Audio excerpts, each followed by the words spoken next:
જામનગર સહિત ગુજરાતમાં ગ્રામ પંચાયતની ચૂંટણીને લઈ ભારે ઉત્સાહ જોવા મળી રહ્યો છે। મતદારો વહેલી સવારથી જ કતારો લગાવી મતદાન કરી રહ્યા છે અને પોતાના ગામના વિકાસમાં સહભાગી થઈ રહ્યા છે।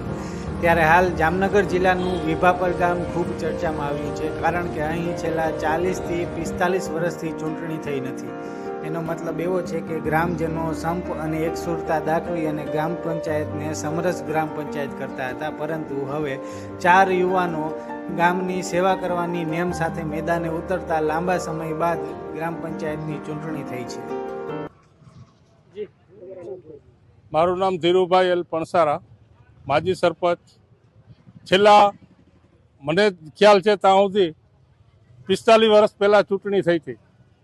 અત્યારે લોકશાહીના પર્વ નિમિત્તે સૌને થોડુંક એવું હોય કે મારે કંઈક સેવા કરવા સરપંચ થવું છે, એટલે નોર્મલ કોઈ વિવાદ વિના આ એક ચૂંટણીનો પર્વ છે। કેટલા ઉમેદવારો આ વખતે સરપંચમાં 4 ઉમેદવાર છે અને સભ્ય 10 વોર્ડમાં 10 સભ્ય। ગામની વસ્તી કેટલી હશે ને? ગામની વસ્તી અત્યારે લગભગ 3200 જેવી છે। વિભાપર ગામ ચૂંટણી આ વખતે